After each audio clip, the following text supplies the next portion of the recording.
And here you go with part one of the Lightkeepers Podcast Shorts. Welcome to the Lightkeepers Podcast. I'm Clayton Vandiver, your Lightkeeper, with a show dedicated to everyone who wants to get the most quality out of life that they can. My co-host, as always, Charlene, our very own licensed clinical social worker, certified in the state of Florida. Hey, we invite you to join the conversation this week about different levels of care and how to pay for them, and so much more on this edition of the Lightkeepers Podcast.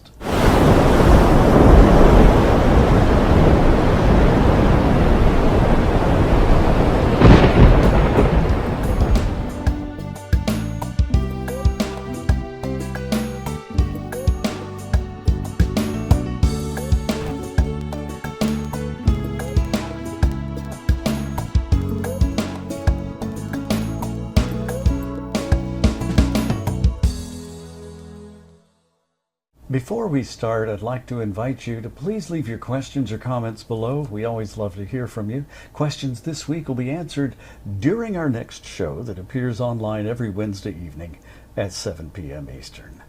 The Lightkeepers Podcast is an exclusive production of A Guiding Light Incorporated. We'll tell you more about A Guiding Light at the end of the podcast, but since we don't have much time, let's get right into the conversation. Hi, Charlene. Hello. Good to have you with us again tonight. Now, we're talking about different levels of care and how our listeners and viewers can pay for them. Before we worry about how to pay for them, tell us what different levels of care are there? So there are different levels of care based on what someone is capable of doing for themselves. For example, when you have someone who is older, you can have someone who is independent, meaning they can take care of themselves. Okay. You can have someone who might need a little bit of assistance. And if this is someone who can't live on their own, this is someone who would be appropriate for what's called an assisted living facility. Someone who is appropriate for an assisted living facility is still someone who can get up on their own, meaning they're able to get out of bed. Maybe they need a little bit of help walking, maybe with a walker, or maybe even with a wheelchair, but they're able to get themselves in and out of the wheelchair on their own. Okay. Now, if you have someone who needs more assistance than that, this is someone who would most likely be best served in what's called a skilled nursing facility, which some people know of as a nursing home. Okay. Or depending on what part of the country you live in, could also be known as an old folks home. Okay. This is a facility where someone goes that really needs a lot of help taking care of themselves. Maybe they can't get out of bed on their own. Maybe they can't get out of bed at all. They're not able to dress themselves by themselves. They're not able to, maybe they're not even able to feed themselves. Well, that sort of gets into what I was going to ask. What really determines the level of care that you'll be receiving? I mean, what qualifies you? So someone's own physical health really makes the determination, but a lot of times this level is decided by the medical community. For example, if someone goes to the hospital with an injury or with an illness, the hospital may discharge them into a skilled nursing facility for rehab. And the discharging physician determines what level of care they need.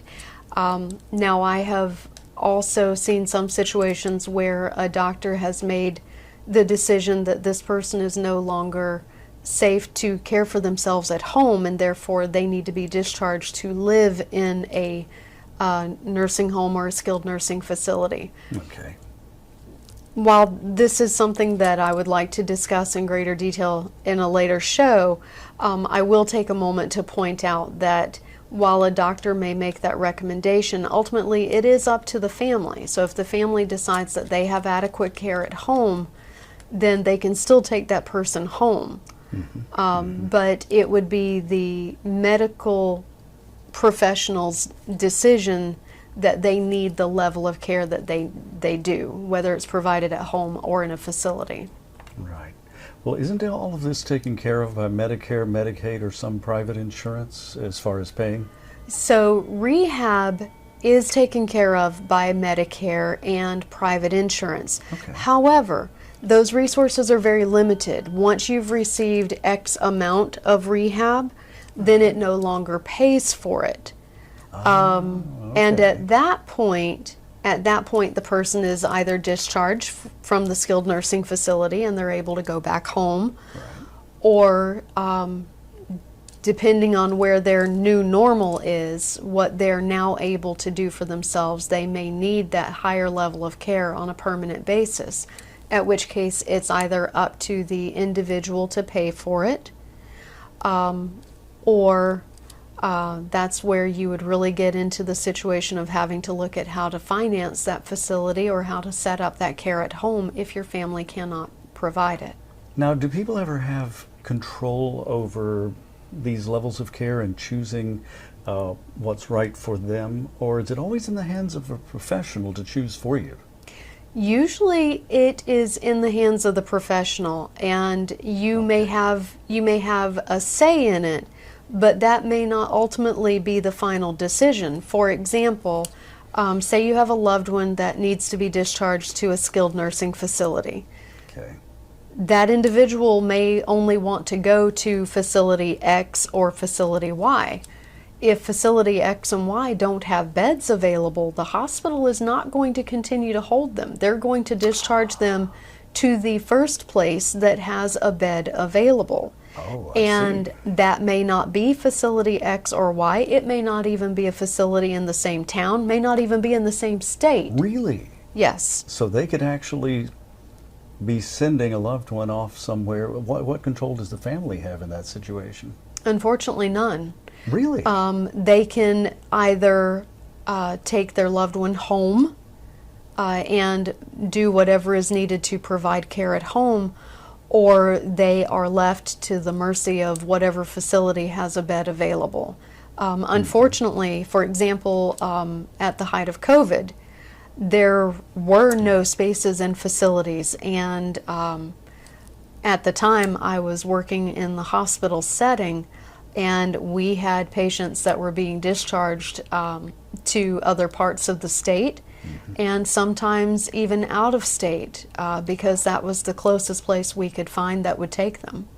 The Lightkeepers Podcast is an exclusive production of Vanimation Studios and is brought to you by A Guiding Light, a 501c3 nonprofit organization dedicated to education and information that allows informed preparation for living the very best life possible.